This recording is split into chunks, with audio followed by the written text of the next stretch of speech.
If you're stuck in a UX job you've outgrown and you feel like your portfolio is a never-ending project, especially if you're applying to jobs and not getting interviews, or maybe getting interviews and not getting offers, I have totally been there. I know what it's like. I know what being on that portfolio redesign hamster wheel feels like. And I also know what worked for me to turn the interviews into offers. So I'm going to tell you a little bit more about my journey to transforming my portfolio. All right, so today is going to be a little bit of a journey back in time. I thought it would be interesting to share more about my own career. A lot of people ask me, how did I get started in user experience? How did I ever end up in New York City? Can I see your portfolio? How did you get job offers at Google, etc.? And so we're not going to be able to cover all of that today. So back in 2006, I had been in a job for a couple of years already. I was doing kind of marketing and website design for a software company. And I was really fortunate. It was a large company. It had a great salary, great benefits, all of this stuff that a lot of people on the outside would think, wow, that's really awesome. But to me, I was not happy. I thought to myself, I cannot continue doing web design and marketing for this software company.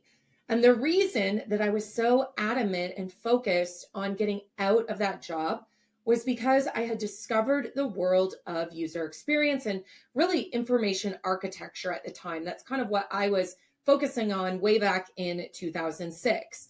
And maybe similar to you, I knew I wanted to get a full-time job in UX and information architecture, but I was not doing that in my full-time job. So what I did was I sought out freelance projects. I was lucky enough to have some friends in Silicon Valley, and I did some work for them and their startup, and word started spreading. They told their friends. Also, I created a website. Back in 2006, I knew that if I had a website, it would be a great time for people to find me. Now, I want to just pause there for a moment and say it was 2006. UX was not this wildly popular industry back then. So when people typed in UX designer in Portland, Oregon, or even just UX designer, it was not that difficult to show up in Google search results. So that's how I solved that problem of how do I get experience in user experience if I don't work in user experience, right? So I relied on freelance work from my friends, and they came to me through my website. And this allowed me to have real life projects that I could put in my portfolio. So let's talk about the portfolio, because let me tell you, it was bad. It was not leading to job offers for sure. It was really only getting me interviews. And there were kind of two parts to my portfolio strategy back then. And this is not necessarily what I recommend today, but I'm going to tell you what I did in 2006. So I had this strategy, like I said, of having a website to attract people to me, because I knew through search, UX wasn't a saturated search term like it is today.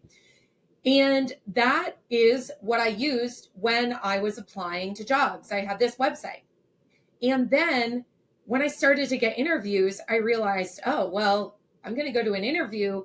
They're going to ask to see my work. I can't just pull up my website in a browser. That's kind of like a weird experience. So I made a portfolio book, and I actually have it with me. So this literally, it's gigantic.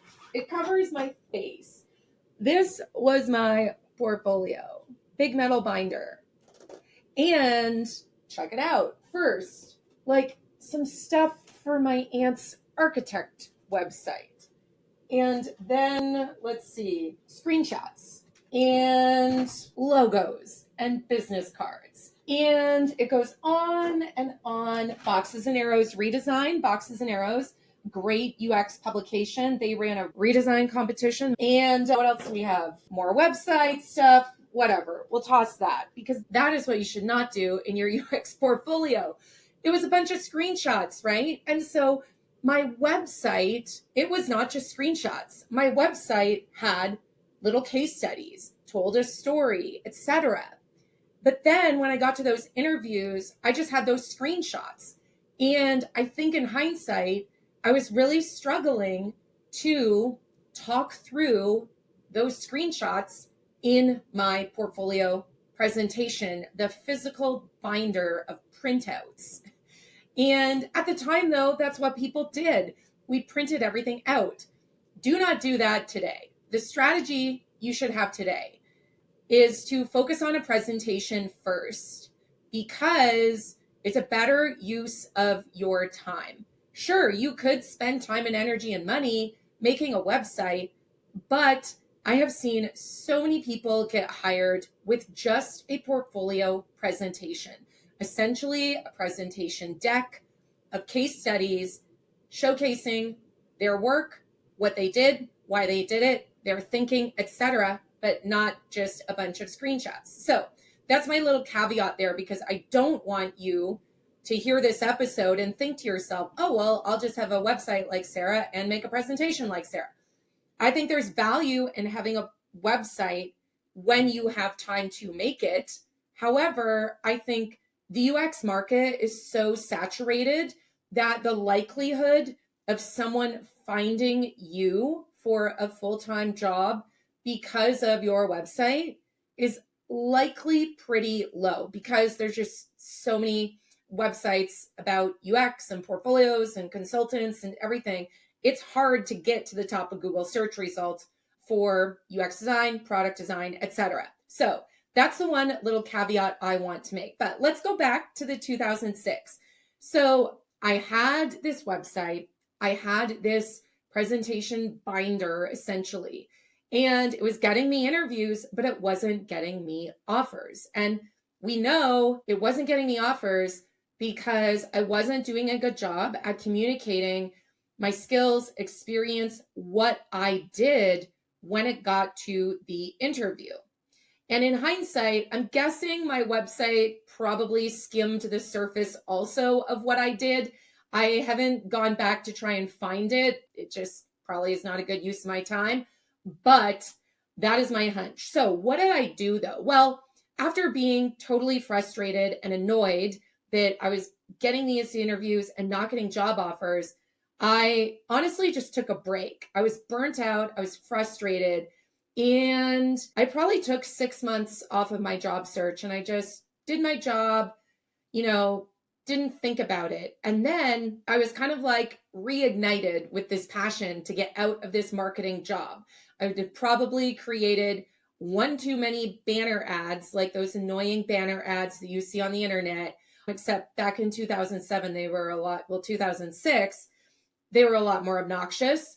And I literally created banner ads. And so I'm guessing I probably thought to myself, I'm done. I'm not making any more banner ads. So I jumped back into my portfolio, and looking at it with fresh eyes, I really thought to myself, this is a product. Why the heck am I not treating it like a real UX project? And so I literally went through the process of redoing my portfolio through the lens of, how do I actually UX this thing, right? So thinking about the users, the reader, the recruiter, the hiring manager, the people in the interviews, thinking about what they want to hear and see. And when I started to do that, I quickly realized my portfolio was not meeting their needs, etc. So I redid it with a lot of storytelling focus. I wrote out my case studies before I designed those presentation slides. And guess what? It got me interviews and it got me offers.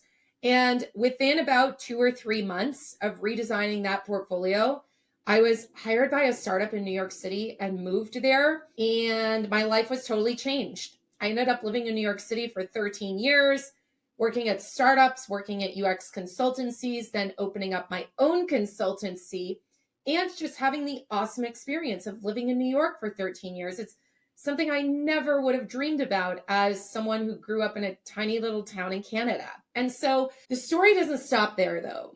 That same portfolio that I created in 2006, that also helped me get a new job in 2010. And that same portfolio structure, really, I added additional projects to it, but that same portfolio structure got me UX consulting clients, got me kind of like a semi-permanent job as a consultant at this UX consultancy. And so that portfolio also led me to making it all the way through the Google interview process and them offering me 2 jobs and I turned them down.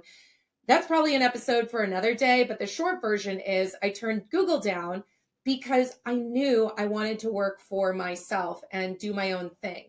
And I thought, if I take this job at Google, it will probably become this all-consuming thing that will result in me either not having the time or energy to do my own thing, or I will kind of get too comfortable and that drive to create my own company would probably fizzle out. So maybe we can talk about that more in another episode. But that same portfolio got me those Google interviews. I think that was around 2013. And then guess what? When people started to ask me how to make a portfolio, I thought to myself, well, I'll just teach them what I did. And in 2017, I ran a little UX portfolio workshop, and lo and behold, people started to get hired. And that was really my aha moment when I realized, wait a second, no one else is talking about UX portfolios. And it was 2017, okay? So it's not like it's the hot topic like it is today. But in 2017, no one was doing it. And so I thought, wait a second, no one's talking about this. I'm going to talk about it. And that was really the genesis of how I kind of pivoted my own career into helping other people UX their careers, UX their portfolios, UX their resume, their job search, etc. And that same portfolio structure that worked in 2006 continues to work today, which is almost 20 years ago. And I did the math a few days ago and I thought to myself, wow, that was 20 years ago. But the really important takeaway is that the portfolio structure that I created in 2006 and still works today, almost 20 years later, it works because it's timeless, because it relies on proven design strategies, UX strategies, product strategies, writing strategies that are timeless, that are not trendy, which is why I'm not out there teaching you guys how to use AI to transform your portfolio, how to have some new hot AI tool, make your portfolio slides for you, etc. Because I've been doing this long enough to know that creating your portfolio relies on what is between your 2 ears, your brain, your knowledge, all of the information and context that you have about what you've done. And I also know that a lot of the portfolios you see on portfolio template websites or on these AI tools that say they're going to design your portfolio for you, when I look at their homepages and I look at their templates and things, those portfolios are making a lot of mistakes that I know result in a portfolio that probably, let's say 99% chance, will not work. So that is a little bit about my story of really how I, first of all, got out of my boring marketing and web design job, making banner ads and weird marketing websites, that it was just not exciting to me because I knew this world of user experience existed. And after being on the portfolio hamster wheel, like so many of you, I finally got off of it because I UX'd my actual portfolio. And it wasn't tips and tricks, it wasn't trends, it was just timeless, proven tactics and strategies related to design, storytelling, even marketing, and UX that worked in 2006 and that still work today. And if you're going to take anything away from this episode, I really want you to take away a few things. Number one, I want you to treat your portfolio like a product, right? And every product needs a strategy. Every product needs design. Every product needs UX writing. Every product needs research. Every product also needs marketing and it needs sales, right? And chances are you have just jumped to the design of your portfolio and you haven't been thinking about the content, about the marketing, about the user, about what it's doing to sell your skills, right? So that's going to take away number one. You have to treat your portfolio as a product. And in doing so, you have to consider your users, their needs, etc., and how your design decisions are going to be impacted by them, the users, right? Another takeaway I want you to have here is the importance of stepping away. Like I said, I probably took 6 months off of working on my portfolio. Now, yes, I realize that's a luxury because I was also employed full time. I totally understand if you're listening to this and you think, I don't have 6 months. Fine. Take just 2 days off, right? Sometimes you get so involved in something that you can't see the mistakes you're making. It's like when you've been staring at an email over and over and over, and then you hit send, and then there's a spelling mistake. It's because you're too close to it. You didn't take time to step away and look at it with fresh eyes. All right, the third takeaway I want you to have is to not fall into the trap of chasing trends. I get it. Your LinkedIn feed is inundated with portfolio tips and steal my case study strategy and use this AI tool to do your portfolio in 8 minutes or something crazy. Chances are you might have a portfolio, but is it really going to lead you to interviews? I beg to differ. And the reason that I am not a fan of trends and tools that promise that your portfolio will get you hired with a 6-figure salary at Google in 7 days is that I've been doing this for so long. And I've seen so many portfolios that do not work. And I know what does work, right? And I know that trends are often just a trap. And so we need to get back to the timeless design principles, timeless writing principles, timeless product design principles, timeless research and UX principles. Timeless over trends is going to win every single time. And like I said, I know the timeless things that work because I've seen for almost 20 years this same structure that I started out creating in 2006 still works today. I've had people from my UX job search accelerator career strategy lab use this portfolio framework and get hired at companies like Apple and Blue Origin and Reformation, America's Test Kitchen, JP Morgan Chase, Wells Fargo, IBM, Home Depot, so many more as recently as 2 weeks ago. And that is why I know this works. And it works because hiring managers in 2006, in 2016, and today, they still want the same things. They want clarity. They want context about what you did. They want to hear and see your process and your thinking, and they want to know why they should care about what you did and how your skills can benefit them, their team, and their company. All right, I want to leave you with 5 mistakes that a lot of people make. We're going to go through these really quickly. So number 1, a lot of people in their portfolio are just saying what they did. They're not showing how they did it. They're not showing their work.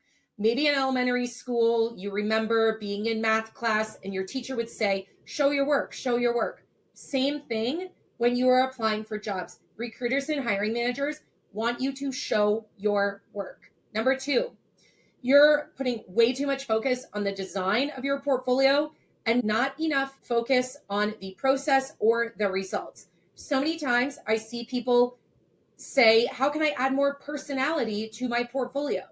Your portfolio is not a time to show off your personality. Your portfolio is a time to prove to people that you have the skills and experience that they are looking for in the job description, period.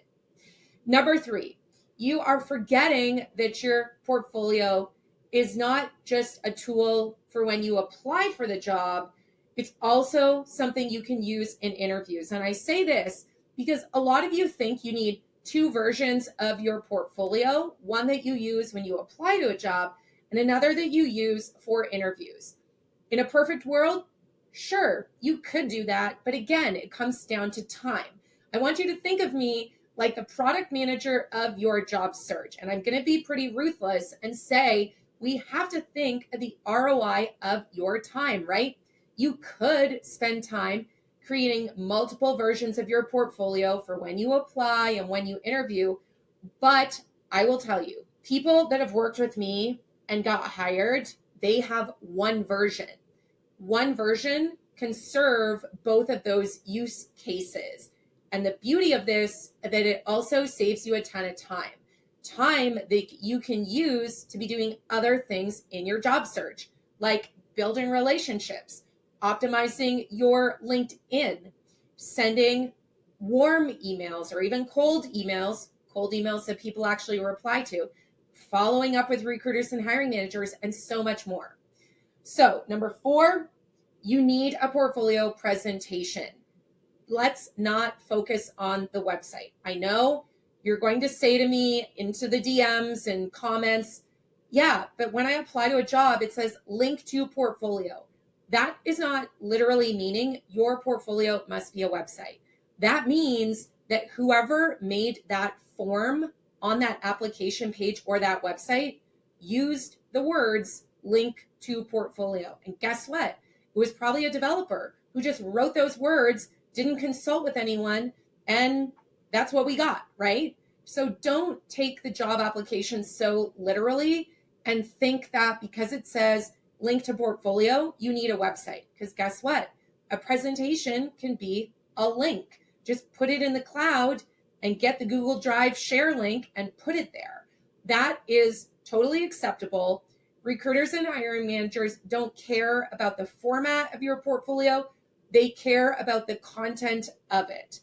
And you will be able to make a presentation far, far more quickly than if you start to go down the black hole of making a website. I promise you, so many people have messaged me and said, thank you for giving me permission to essentially ditch the website and make a presentation, because I've been working on my website for 2 months, 4 months, 6 months, 12 months, or longer.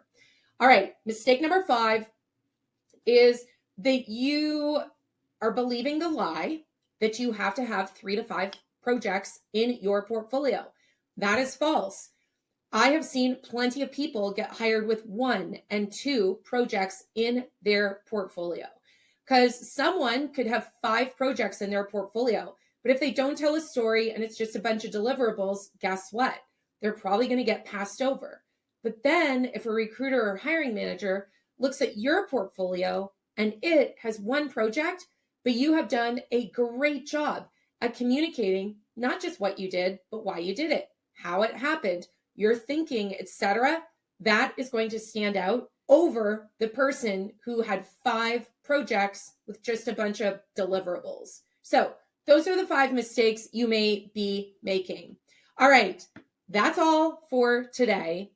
I want to invite you, if you have been listening to this episode, nodding to yourself and thinking, wow, Sarah's story sounds very similar to my story in that I've been applying to jobs and getting interviews, but not getting offers. Or maybe you're applying to jobs and you're not even getting interviews.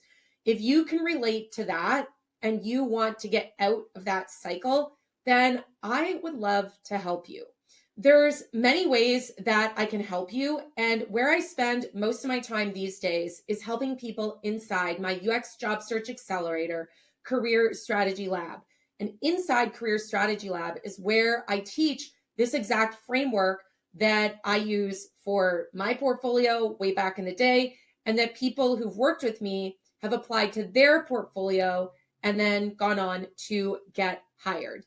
And it doesn't just stop at your portfolio. In the same way that I UX'd my portfolio, I have also UX'd creating your resume, optimizing your LinkedIn, preparing for interviews, cold emailing people, negotiating offers, and honestly, everything that has to do with getting hired in UX or being ready for an unexpected opportunity that might come your way or an unfortunate layoff. So, if you're curious about that, I invite you to learn more about Career Strategy Lab's UX Job Search Accelerator, where you can get my support with your portfolio and everything else. You can just go to careerstrategylab.com/apply and you will find all the details there. That's all for today. I would love your feedback. If you liked this glimpse into my career story, can you do me a favor and just send me an email or send me a message on LinkedIn and just say you listened to this episode and you want more of these styles of episodes. I have a lot more stories from my career that's over 20 years and going. So tell me what topics you want to hear about if you're curious to hear more stories from my career. All right, have a great rest of your day. I will talk to you soon.